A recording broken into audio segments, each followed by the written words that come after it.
Hello there, my friend. Jonathan Doyle with you here for the Catholic Teacher sort of daily message. I do them as often as possible depending on where I am in the world. I'm glad you're here. Do me a favor, please make sure you subscribe. There'll be a subscribe button here somewhere. That will make a big difference. And please, by the end of this video, go and check out all the links under here. You can book me to speak. You can find out where to find the websites. You can get the Instagram links. It's all under here. Yesterday, I put out a really interesting quote to my list from the incredible priest, theologian, author Romano Guardini. Died back, I think, in 1968. Really influential person. Benedict XVI, of course, who's one of the greatest theologians of the last few hundred years, really liked Guardini. Guardini had a big impact on Pope Benedict XVI. The quote yesterday from Guardini, we're going to pop this up on the screen for you now, and we'll play some really beautiful music so you can watch this quote and just reflect on it for a moment. Here we go.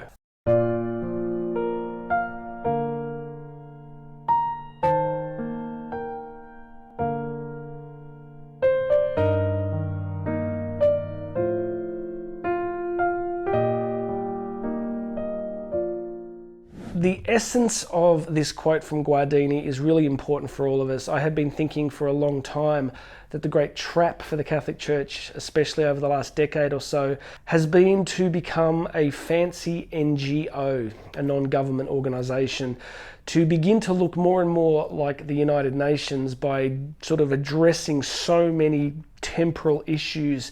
Now, I know some people might disagree, and please put something in the comments if you do disagree or you do agree, that of course there are relevant issues, political, social, environmental issues that shape our experience of life at any given moment in history. But I think we need to be very careful as a church that we don't expend enormous amounts of time, energy and resource, basically speaking, into every single temporal issue all the time. In the Guardini quote, you see this central idea that the reason the church exists is to communicate divine revelation. You know, both Augustine and C.S. Lewis said that, you know, the truth doesn't really need to be defended. You just let it off the leash and it'll defend itself just fine. I like the idea that revelation is kind of similar. I think the more that we get really fancy and technological and political, we forget the truth of divine revelation. I mean, the essential truth of the incarnation, the essential truth of the nativity, the essential truth of the life, death and resurrection of Jesus Christ. That's divine revelation, and that's what people really need to hear.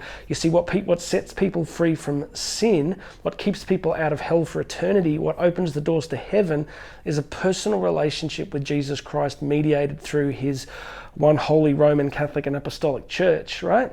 So the more that we share that revelation, the more that we preach the gospel. You know, in Matthew 28, Jesus really clearly said, "Go therefore and make disciples." The mission of the church is to make disciples. The mission of the church is not to impersonate the United Nations. So as you go about your work today in Catholic education, don't lose sight of this. Don't lose sight that we carry in these earthen vessels this incredible treasure, this treasure of the truth, this treasure of the knowledge of the person of Jesus Christ. So let's not get too fancy, and let's have a healthy suspicion about constantly involving ourselves in political and other issues, okay?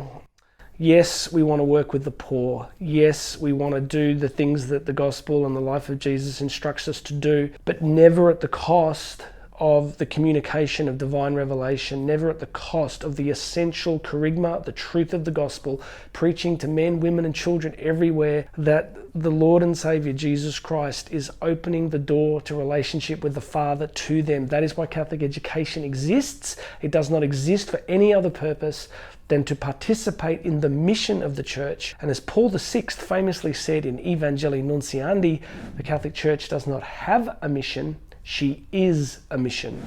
So there's this fundamental missionary aspect, and the mission is to communicate divine revelation. So let's not lose sight of that for anything, okay? So let's all be vigilant about where our energy and our spiritual, intellectual, political, social energy is going, all right? I hope that's useful. Maybe it's controversial, I don't know. Let me know what you think.